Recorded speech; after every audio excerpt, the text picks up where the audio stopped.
జగన్మోహన్ రెడ్డి గారు పాపం ఇవ్వక ఒక మంచి స్టేట్మెంట్ ఇస్తే అన్ని వైపుల నుంచి ఆయన అటాక్ చేస్తున్నారు. విషయం ఏంటంటే ఢిల్లీలో యూత్ కాంగ్రెస్ యాక్టివిస్టులు అక్కడ జరుగుతున్నటువంటి సమ్మిట్లోకి జొరబడి కొంత గందరగోళం క్రియేట్ చేశారు. దాని మీద పెద్ద ఎత్తున విమర్శలు వచ్చినాయి. వాళ్ళని అరెస్ట్ కూడా చేశారు. దానిని జగన్మోహన్ రెడ్డి గారు ఖండించారు చాలా వెరైటీగా.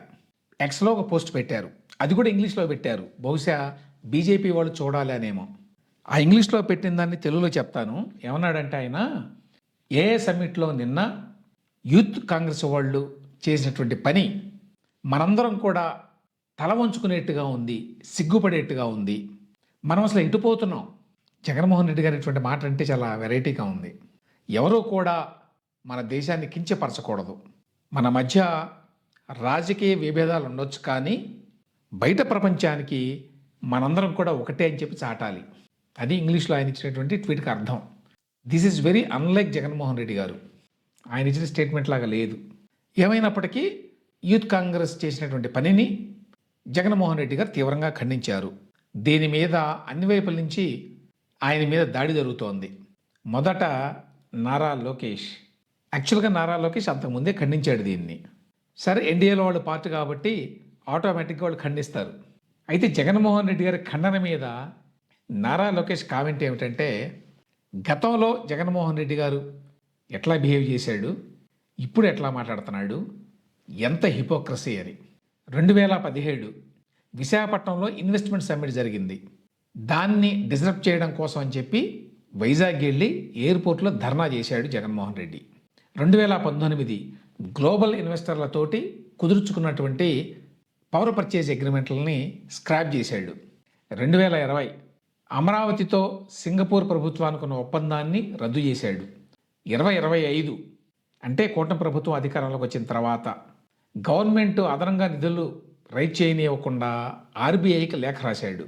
2026 సడన్గా ఇప్పుడు ఇండియా సమ్మిట్ని డిస్రప్ట్ చేయడాన్ని ఆయన తీవ్రంగా ఖండిస్తున్నాడు అని నారా లోకేష్ ఏం రాశాడంటే, భారతదేశంలో ఇన్వెస్ట్మెంట్ క్లైమేట్ని చెడగొట్టడంలో ప్రధాన పాత్ర పోషించినటువంటి జగన్మోహన్ రెడ్డి ఇప్పుడు ఫేక్ సింపతిని ప్రదర్శిస్తున్నాడు. మన పరువేం కావాలి ప్రపంచం ముందు ఇట్లా యూత్ కాంగ్రెస్ వాళ్ళు గొడవ చేస్తే అని. ద హిపోక్రసీ ఈజ్ స్టాగరింగ్ అన్నాడు.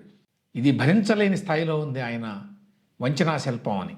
ఆ తర్వాత కాంగ్రెస్ పార్టీ కూడా ఖండించింది. ఇండియన్ యూత్ కాంగ్రెస్ వాళ్ళు ఒక పోస్ట్ చేశారు. డియర్ జగన్ అని జగన్ ఉద్దేశించారు. ఇంగ్లీష్లో రాశారు ఈ పోస్ట్ని. మీ తండ్రి గారు వైఎస్ రాజశేఖర రెడ్డి గారు తన జీవితకాలం పాటు మతతత్వవాదుల్ని ఎదుర్కోవడానికి పోరాడారు. మీ సంగతికి వస్తే మీ మీద సిబిఐ ఈడీ కేసులు ఉన్నాయి అనే విషయం మాకు తెలుసు అని వ్యంగ్యంగా ఒక మాటని, అయినా కూడా మీ తండ్రి గారి వారసత్వాన్ని మీరు ఈ విధంగా పలచన చేయటం ఏమాత్రం బాగాలేదు అన్నారు. సో ఆ రకంగా జగన్మోహన్ రెడ్డి గారు పాపం చెప్పక ఒక మంచి మాట చెప్తే అన్ని వైపుల నుంచి దాడులను ఎదుర్కొంటున్నాడు. జగన్మోహన్ రెడ్డి గారికి దేశ ప్రయోజనాల పట్ల, రాష్ట్ర ప్రయోజనాల పట్ల ప్రేమ ఉంది అని చెప్పి అనుకోవడానికి ఆయన గతంలో ఎప్పుడు ఆస్కారం ఇవ్వాల. ఆయన ప్రవర్తన, ఆయన మాటలు ఎప్పుడు ఎట్లా ఉండేయంటే, నేను కనుక అధికారంలో లేకపోతే ఈ రాష్ట్రం సర్వనాశనం అయినా పర్వాలేదు అనేటువంటి ధోరణినే కనబరిచాడు. అందుకని ఆయన స్టేట్మెంట్ మీద అటువంటి రియాక్షన్ వచ్చింది. అంతేకాని నిజానికి ఆయన రియాక్షన్లో తప్పేమీ లేదు. సో ఇక్కడ ఒక ముఖ్యమైన విషయం మాట్లాడుకోవాలి. జగన్మోహన్ రెడ్డి గారు సడన్గా ఇటువంటి పోస్ట్ ఎందుకు పెట్టాడు? ఆయన జనరల్గా పెట్టాడు. దీని ద్వారా క్లియర్ కట్ మెసేజ్ ఏమిటంటే, కాంగ్రెస్ పార్టీ లేక ఇతర అపోజిషన్ పార్టీస్కి నేను దూరం, నేను బీజేపీ వైపే ఉన్నాను ఇప్పటికీ అనేటువంటి మెసేజ్ని అటు కాంగ్రెస్ పార్టీకి ఇటు బీజేపీ నాయకత్వానికి కూడా సక్సెస్ఫుల్గా ఇచ్చినట్టు. యాజ్ ఇట్ ఈజ్గా బీజేపీకి వైఎస్ఆర్సీపీకి మధ్య సంబంధాలు గతంలో లాగానే ఇప్పటికీ బాగానే ఉన్నాయి అనేది చాలామంది అభిప్రాయం. అయినా కూడా ఈ పోస్ట్ ద్వారా మరొక్కసారి జగన్మోహన్ రెడ్డి గారు బీజేపీ తోటి తనకున్న సాన్నిహిత్యాన్ని ఇంకొంచెం బలపరుచుకున్నారు అంతే. కాబట్టి తెలుగుదేశం పార్టీ, జనసేన ఎంత ఎన్డీఏ కూటమిలో ఉన్నా కూడా ఇప్పటికీ బీజేపీకి జగన్మోహన్ రెడ్డి అంటే కొంత సానుభూతి ఉండటానికి ఇదే కారణం. ఇక చివరిగా ఒక పాయింట్ చెప్పాలి. ఈ యూత్ కాంగ్రెస్ ప్రొటెస్ట్ ఎంత అర్ధరహితంగా జరిగిందంటే చెప్పడానికి వీల్లేదు. ప్రొటెస్ట్ చేయడానికి వాళ్ళకి ఇండియా ఏఏ సమ్మిట్ అనే వేదిక మాత్రమే దొరికిందా? అది అంతర్జాతీయ వేదిక. అటువంటి వేదికలో చొరబడి బనీన్లు వేసుకొని చాలా అసహ్యంగా అక్కడికి వెళ్ళి ఏదో నినాదాలు ఇచ్చినంత మాత్రాన ఏ రకంగా నరేంద్ర మోదీ ప్రభుత్వానికి నష్టం?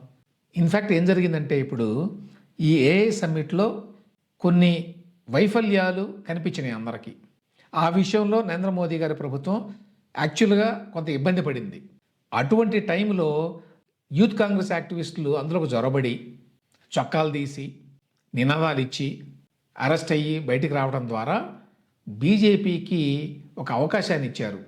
సమ్మిట్లో వైఫల్యాల్ని కప్పిపుచ్చుకొని ఇదిగో ఈ అంశం మీద ఫోకస్ చేయడానికి. బీజేపీకి ఎప్పుడేం ఇబ్బంది వచ్చినా సరే ఆదుకోవడానికి కాంగ్రెస్ పార్టీ ఎప్పుడూ సిద్ధంగా ఉంటుంది పొలిటికల్గా. బీజేపీని ఎక్కువ కాలం పాటు అధికారంలో ఉంచగల కెపాసిటీ ఓన్లీ కాంగ్రెస్ పార్టీకి మాత్రమే ఉన్నది అని మరొక్కసారి ఇదిగో ఈ ప్రొటెస్ట్ ద్వారా మనకు అర్థమవుతుంది.